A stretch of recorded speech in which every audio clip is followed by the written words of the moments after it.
Hello बच्चों, कैसे हाल चाल हैं। तो बच्चों, हम लोग रियल एनालिसिस के अगले वीडियो पर आ गए हैं और इस वीडियो में हम लोग एक बहुत इंपॉर्टेंट थ्योरम पढ़ने वाले हैं। इसका बहुत ज़्यादा एप्लीकेशन होता है, इस बात को समझो ध्यान से। लेकिन इस वीडियो को पढ़ने से पहले पुराने सारे वीडियो बेटा देख लीजिए अच्छे से, क्योंकि वो सब इस वीडियो से आपस में कनेक्टेड है ना। नहीं तो आपको समझ में आने में थोड़ी प्रॉब्लम होगी। तो पुराने वीडियोस को देखना बहुत जरूरी। देखो बच्चों, क्या है ये थ्योरम। ये थ्योरम कहती है कि मान लो xn एक कन्वर्जेंट सीक्वेंस है ना। कन्वर्जेंट सीक्वेंस है, मान लो xn जो है कन्वर्जेंट सीक्वेंस वर्ड यहाँ मैं लिखना भूल गया हूँ, तो कन्वर्जेंट सीक्वेंस है और इसकी इन्फिनिटी पर लिमिट जो है वो l है। तो कह रहे हैं कि मॉड ऑफ xn, यानी कि अगर हम xn पर मॉड लगा दें तो वो जो सीक्वेंस होगी वो भी कन्वर्जेंट होगी और उसकी जो लिमिट होगी वो मॉड ऑफ एल के बराबर होगी। ठीक है, लेकिन इसका कन्वर्स सही नहीं है। तो एक्सन की लिमिट अगर एल है तो मॉड एक्सन की लिमिट जो है वो मॉड एल होगी, लेकिन इसका कन्वर्स सही नहीं है। देखो क्या हुआ, ये कह रहे हैं कि इसकी लिमिट एल है तो xn की लिमिट यहां पर l है। इसका मतलब मैंने क्या बताया था, इसका मतलब मैंने बताया था कि अगर मान लो एप्सिलॉन पॉजिटिव है तो एक नंबर एग्जिस्ट करेगा, there exist n greater equal to n naught. मतलब देयर एग्जिस्ट n नॉट एक नंबर एग्जिस्ट करेगा कि for all n greater equal to n naught mod of xn minus L less than epsilon होगा। तो ये मैंने बेटा डेफिनेशन बताई थी और मैं इसको बहुत बार बता चुका हूं पहले। ठीक है, कि एक नंबर n नॉट होगा कि n जब भी n नॉट से बड़ा होगा तो xn और माइनस l का डिफरेंस एप्सिलॉन से छोटा होगा। मतलब xn जो है ये l के आसपास होगा, नियर अबाउट होगा, उसके नेबरहुड में होगा।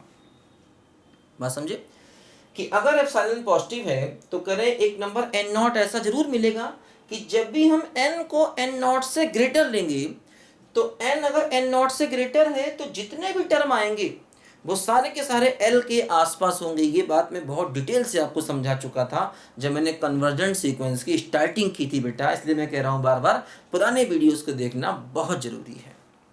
तो मतलब ये हमें गिवन है क्योंकि इसका लिमिट l दिया गया है। अच्छा, इसका लिमिट प्रूव करना है तो देखो ये प्रूव करना मतलब प्रूव क्या करना है, मतलब हमें देखो प्रूव करना होगा कि mod of mod action minus mod L is less than epsilon. हमें ये प्रूव करना होगा क्योंकि ये गिवन है तो इसकी हेल्प से हमें ये प्रूव करना होगा, क्योंकि अगर इसकी लिमिट मॉड एल है तो इसका मतलब ऐसा होगा, है ना। ये गिवन है तो इसकी हेल्प से हमें ये प्रूव करना होगा। बात समझे, देखो ध्यान दो, इसकी हेल्प से हमें ये प्रूव करना, क्योंकि अगर ऐसा प्रूव हो गया तो इसकी लिमिट भी क्या हो गई, मॉड एल हो गई। देखो इसको लेके चले तो वो क्या होता है, mod of A minus B ये होता है greater equal to mod A minus mod B का होल मॉड। ये बात तुमको मैंने पहले भी समझाई थी। ये प्रॉपर्टी होती है बेटा मॉडुलस की एक। तो मतलब समझो क्या होगा कि mod of A minus B greater equal to this होगा। तो एप्सिलॉन इसका मतलब mod of X N minus L क्या होगा, greater equal to mod X N minus mod L का होल मॉड, ऐसा होगा। तो देखो एप्सिलॉन इससे बड़ा है और ये इससे बड़ा है तो इसका मतलब एप्सिलॉन जो है वो इससे बड़ा हो जाएगा। सोचो, बात समझे, बोलो, क्योंकि एप्सिलॉन इस टर्म से बड़ा है और ये टर्म इस टर्म से बड़ा है, इसका मतलब एप्सिलॉन इससे बड़ा हो जाएगा। तो मतलब इससे और इससे, इन दोनों से मिला करके, मतलब फ्रॉम फर्स्ट एंड सेकंड, इन दोनों को मिला करके हम लिख सकते हैं कि mod of x n minus mod of L का whole mod and less than epsilon. क्योंकि देखो ये एप्सिलॉन से छोटा है और ये है इससे बड़ा, मतलब ऐसे समझो कि एप्सिलॉन इससे बड़ा है और ये इससे बड़ा, इसका मतलब एप्सिलॉन इससे बड़ा हो जाएगा। और सोचो यही तो हमको प्रूव करना है, बोलो।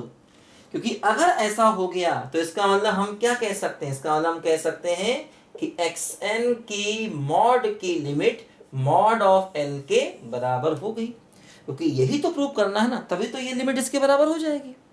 क्योंकि बाकी सब कुछ तो सेम है कि there exist n naught for all n and this, भाई ये टर्म तो सेम है ना, ये टर्म तो, ये डेफिनेशन तो सब में सेम है, ये इसके साथ भी है, ये इसके साथ भी है।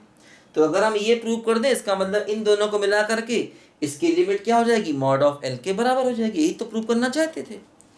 तो देखो बेटा कुछ थ्योरम इनका प्रूफ मैं बता देता हूँ, क्योंकि जैसे जो बच्चे MSc कर रहे हैं या BSc कर रहे हैं उनके अपने एग्जाम में भी कई बार थ्योरम के प्रूफ आते हैं, और कुछ प्रूफ मैं बता दूंगा तो आप समझने लग जाओगे, है ना। फिर इसके अलावा एक आध प्रूफ बाई चांस हो सकता है मैंने कभी ना बताएं, तो उनको तुम किताब से देखकर समझ लोगे। ये बहुत ज़रूरी है, ये बात ध्यान रखना, क्योंकि इस लेवल पर आ करके हम कम से कम इस काबिल हो जाएं कि हम चीज़ों को समझने लगे, मतलब बेस हमारा इतना स्ट्रांग हो जाए कि हम किताबों को पढ़ करके सब कुछ समझने लग जाएं।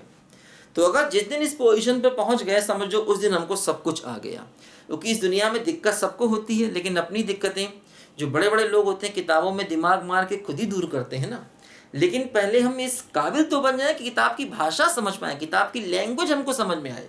क्योंकि हमारे बेसिक कई बार क्या होते हैं, या किताबों की भाषा इतनी टफ होती है कि हमको समझ में नहीं आती। तो मैं आपको इस काबिल बना रहा हूँ कि आप जो है किताबों की भाषा आसानी से समझने लग जाएंगे, लेकिन पहले अच्छे से ये सब पढ़ना पड़ेगा। ठीक है बच्चों, तो इस वीडियो में इतना ही बेटा, अगले वीडियो में मिलेंगे फिर नए सवालों के साथ में, तब तक के लिए बाय बाय।